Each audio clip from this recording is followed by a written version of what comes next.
Welcome to Financials with Ahau. Today we go to the next step in our journey discussing budgeting, and we are going to be looking at types of budgets. Now, I've been reading and listening to different people who I have tagged in the description and also put different links so that you can just pursue the area that interests you. And also as an acknowledgement that there is so much information available out there. So this is not or new information. It's just a better or a collated place for you to access all these other authors and writers and bloggers. So 3 particular budgets stood out for me because they relate to our everyday living and things that are very key to us. So I found one, the 50-30-20 budget, the 70-20-10, and the 80-20. Now, the different numberings is of the percentage, and then it's just a breakdown of how you then go into disbursing your finances. Now, for this particular one, I would advise to go with a percentage approach because it means even as your income goes higher or lower, you're able to make reasonable adjustments. Because look at it this way. If I put a blanket figure, every month I'm going to be saving 20,000, whatever currency, yet I'm earning 50,000.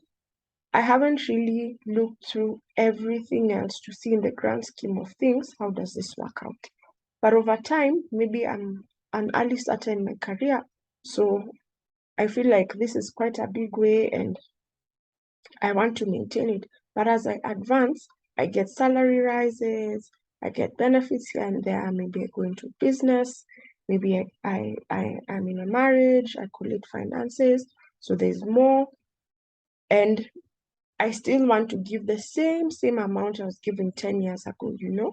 So with that kind of school of thought, it becomes very key to work with an approach that's incremental or decremental, because also then again, I could lose a source of income. I could have to take a pause from earning a certain amount. Then what happens to my goals? So that's the key reason why I would take or I would recommend the percentage method. So let's go to 50-30-20. Just as the numbers are written out, 20 goes towards your personal goals, or what we also call savings.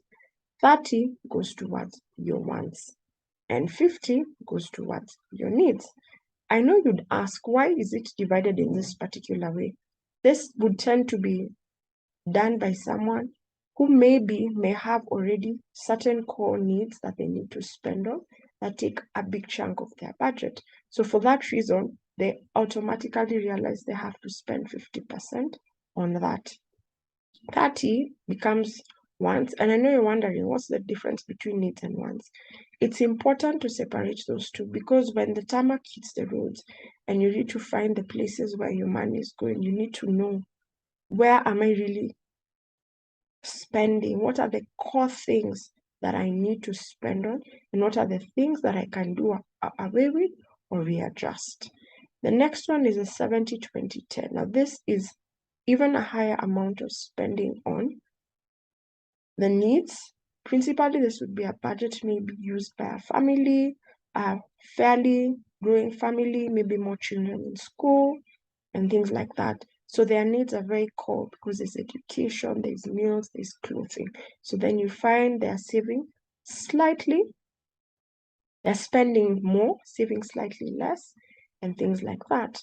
So 20 goes towards wants and 10 goes towards their personal goals and savings. But such a person having laid a good foundation, even when they're spending this, then they're just maybe topping up their savings and things like that.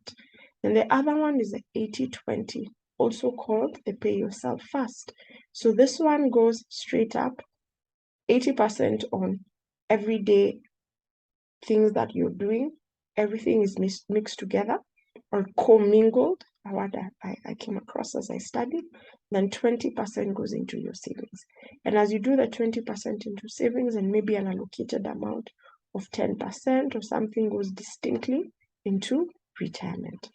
Now, this is very flexible And as I said at the beginning, it's very relatable to your personal situation. And that's the core thing with a budget.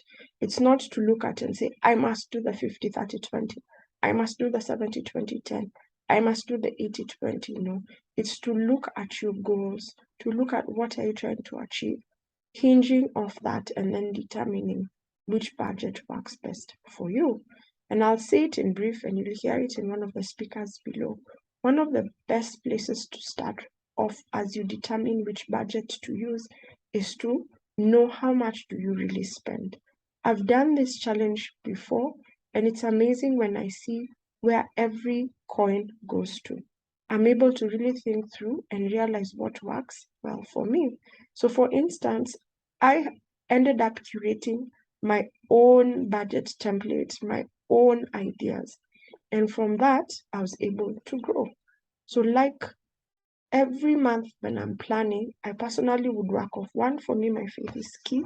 So one, I give towards my faith, give a tithe, and give an offering. The second is tax. And ideally it goes fast because if you are employed, tax is the first thing that the employer will deduct. So you get your salary less tax.